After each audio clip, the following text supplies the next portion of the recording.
Meskipun HP ini speknya serba ultra, tapi tetap aja HP ini bukan yang terbaik dan itu jelas. Kalau kalian mengharap sesuatu yang baru di HP mahal ini, kalian salah. Hidup ini adalah hidup ini.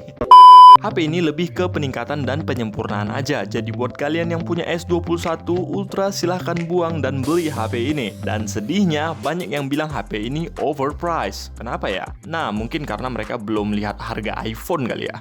Hai, aku Rian. Setelah beberapa waktu aku pakai HP ini, aku menemukan beberapa hal yang sangat menarik dan kurang menarik dari HP ini. So let's do it!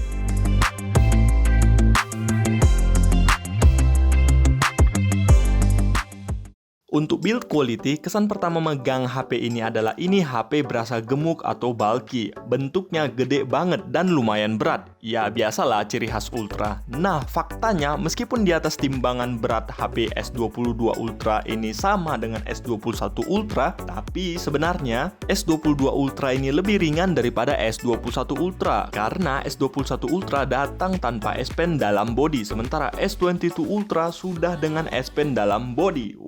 Wow, fakta yang nggak penting. Untuk desain tampilan HP ini menurutku udah cakep ya. Cakep sih, tapi biasa aja. Hanya model lain dari S21 Ultra dan S22 Ultra biasa. Kurang berasa gitu menurutku perubahan desain tampilannya dibandingkan saat peralihan dari Note 10 Plus ke Note 20 Ultra. Model HP ini juga terlihat seperti Note 20 Ultra tanpa frame glossy yang di bagian kamera. Dan untuk desain tampilannya nggak terlalu mencolok, hanya layarnya yang ngotak jadi seperti Note dan kameranya yang lebih kecil. Untuk spesifikasi perlindungan udah standar yang menurutku sekelas flagship, IP68 dan Gorilla Glass Victus 2. Apakah dengan Gorilla Glass terbaru HP ini jadi makin tahan banting? Jawabannya antara iya dan enggak. Kenapa? Karena meskipun nanti HP ini sudah pakai Gorilla Glass Victus 10 pun tetap aja kalian bakalan kesel setengah mampus kalau HP ini sampai lecet dikit aja. Jadi jawaban perlindungan terbaik adalah tetap pakai casing. Padahal sudah ada Gorilla Glass ya kan.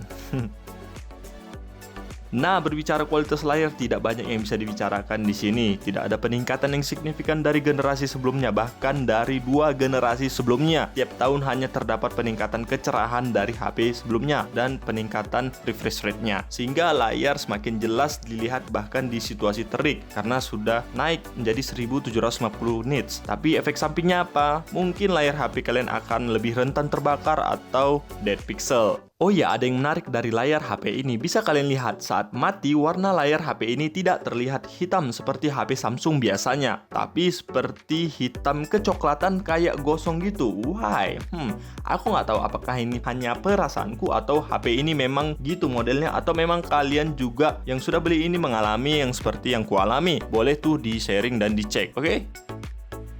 Untuk masalah performa, ya nggak perlu lagi dijelaskan karena banyak di channel YouTube artikel sudah banyak yang tes dan review performa CPU dan GPU ini. Dan kesimpulannya adalah untuk masalah performa, HP ini mampu melibas semua software 3D, aplikasi editing, game-game online berat yang cepat bikin baterai panas. Bahkan game yang paling berat kayak Genshin Impact pun mampu dilibas dengan frame rate standar 30 fps ditambah suhu yang stabil dalam tanda kutip hangat ya dalam mode normal. Dan untuk mode game booster, main Genshin Impact makin mulus dengan frame rate 39 fps. Cakep. Tapi yang perlu dicatat di sini ketika main game suhu HP ini akan melonjak cukup hangat, namun suhunya tetap stabil. Gak seperti HP kelas mid-range awalnya adem, makin lama makin panas kayak gosokan. Jadi agar nyaman aku sarankan kalian pakai casing biar adem. Hal mantap lainnya dari HP ini, meskipun HP ini dimainkan dengan kondisi kecerahan tinggi 90% ditambah main game grafis tinggi, suhu HP ini akan cenderung tetap stabil. Gak kayak HP lain biasanya ya, yang dibikin kecerahan tinggi aja udah mulai kepanasan tangan kita. Lagian siapa juga yang mau main game dengan cahaya maksimal ya kan?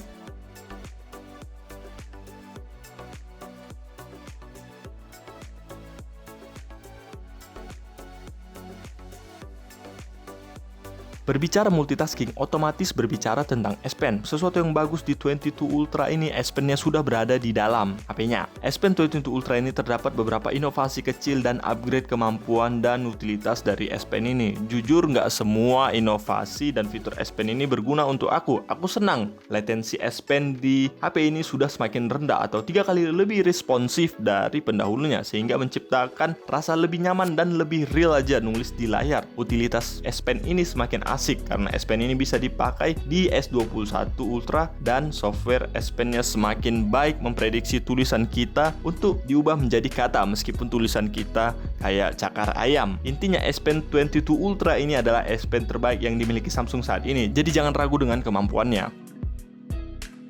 Nah, berbicara tentang kamera, intinya kamera S22 Ultra ini menurutku udah masuk kategori one of the best. Meski tidak ada sektor manapun dari kamera S22 Ultra ini yang juara atau top global seperti iPhone 13 Pro Max. iPhone 13 Pro Max itu bisa dibilang juaranya di sektor autofocus, noise kamera, dan memprosesan exposure, sehingga iPhone 13 mampu menciptakan kualitas cinematic mode yang begitu memanjakan mata. Buat user iPhone 13 mohon patut berbangga ya, tapi jangan besar kepala, oke? Nah, tadi aku bilang kamera S22 Ultra sangat bagus, tapi aku nggak jelasin bagusnya di mana. Oke, yang pertama, hasil jepretan bokehnya yang akurasinya makin cakep dan memukau berkat noise yang makin rendah dan laser autofocusnya. Yang kedua, pemrosesan dynamic range dan exposure yang sangat baik. Yang ketiga, hasil jepretan yang vivid dan skin tone yang glowing. Nah, ini nih yang diperlukan cewek dan juga editor 24 jam biar mukanya yang butek itu bisa terkondisikan sedikit, oke? Kemudian white balance dan detailnya yang bagus, tracking wajah saat merekam saat bagus, dan terakhir stabilisasi video yang semakin mantap bahkan ketika kita lari secepat mengejar maling. Kekurangan kamera ini, foto makronya yang kadang detailnya dapat banget, kadang detailnya kurang. Untuk security atau keamanan, langsung saja menurutku tidak ada peningkatan baik kecepatan fingerprint ataupun face security. Menurutku alangkah baiknya Samsung meningkatkan kecepatan membuka HP tersebut untuk kenyamanan dan nilai plus HP ini. Untuk ketahanan baterainya, meskipun kapasitasnya sama dengan pendahulunya, tapi di situasi tertentu S22 Ultra ini lebih lama. Itu dikarenakan chipsetnya yang lebih adem dan lebih gahar. Hal yang agak mengecewakan dari HP ini adalah pengisian dayanya. Ya, selain karena memiliki input yang hanya 45 watt di kelas flagship, padahal merek sebelah seperti Oviv, Oppo, dan Xiaomi dan lain-lain minimal memiliki input 65 watt. Hal merepotkan tidak hanya sampai di situ, kita pun harus membeli lagi charger HP ini karena yang ada di dalam kota ini kita hanya mendapatkan kabel dan kitab. Dan yang paling bikin kesel adalah agak sulit menemukan charger input 45 watt original di toko Samsung karena kebanyakan mereka masih menjual dan tersedia itu 35 watt. Kalau beli online ada memang, tapi takutnya kebanyakan fake. Sebenarnya tiap tahun masalah HP Samsung ya gini-gini aja. Samsung masih 25 watt, merek sebelah udah punya 45 atau 65 watt. Jadi nikmati aja lah. Untuk performa speaker menurutku udah lebih bagus dari seri-seri sebelumnya, baik dalam artian suaranya ya, bukan hanya makin gede suaranya tapi makin berkualitas. Suara yang dihasilkan.